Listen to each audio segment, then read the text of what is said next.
maalinta berrita ah qalbiga ummadda Soomaaliyeed wuxuu ku sii jeedaa magaalada Hague hoyga maxkamadda cadaaladda adduunka waa golaha maxkamadda cadaaladda adduunka waxa maxkamadan horyaalla kiiska dacwadda badda ee u dhaxeeya Soomaaliya iyo Kenya 11 garsoore oo ka soo kala jeeda 11 wadan ayaa masraxa cadaaladda oo ku yaala gudaha dhismaha loogu magac daray qasriga nabadda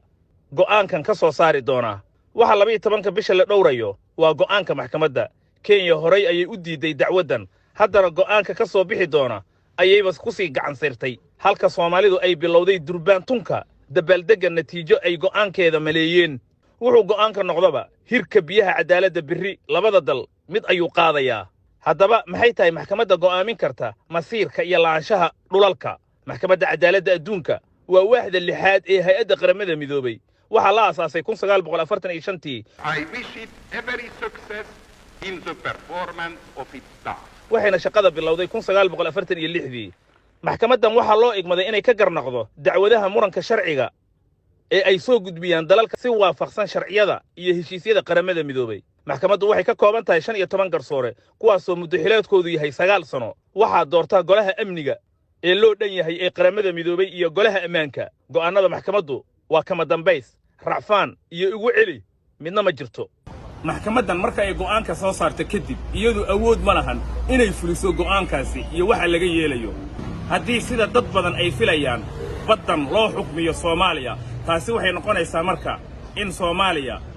iyada looga haro waxa ay ka samaysanayso biyahan badda ee la isku haysto taasoo la mid ah xabaal iyo ninkeeda loo kala har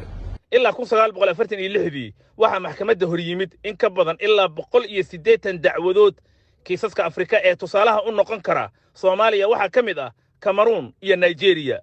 Ghana iyo Ivory Coast kuwaas oo wadamadii laga guuleystay ay ku gacan sayreen laakiin lahaanshaha dhulku wuxuu ku dambeeyay dalalkii loo xukmiyay maxkamadda ICJ waxaan ka filaynaa in Soomaaliya loo go'aamiyo sida sharciga adduunku yahay baashan muddo soo socotay looyara ku jiray wixii ka soo baxan oo arkayna insha Allah waxaan filaynaa in xukunka sida rasmiga ah ay u leeyahay Soomaaliya ay u qaadan doonto insha Allah Kenya dhankeeda waxay qaadatay go'aan cad go'aanka shacabka Soomaaliyeedna kiiskan meel ay ka wada taagan yihiin laakiin maareynta kiisaskan oo kale waxay u baahan yihiin qorshe siyaasadeed oo fog oo ku salaysan danta guud iyo siyaasad degan haddii loo xukmiyo badda Soomaaliya maxkamadda adduunka Soomaaliya waxaa la gudboon in isla markiiba tashato siyaasiyiinteeda iyo madaxdeeda iyo odayaasha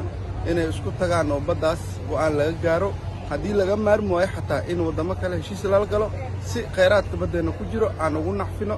inta aanan dhiman ka hor because waxaan mar hore ahaayeen awoowayaasheen way soo dhinteen dadkaadu jooga aabbayaasheen way socdaan annagii nisaana ku baxeen annagoo baddeena iyo kheyraadka waddankeena aan isticmaalin maanta durba garbaha ku loolamaya iyo shakhsiyaadka ku baratamaya siyaasadda Soomaaliya waxay u suxul duubayaan sheegashada guul aan natiijadeeda weli la haynin waa saadaal aan qorshihii lagu meel marin lahaa weli la isweydiinin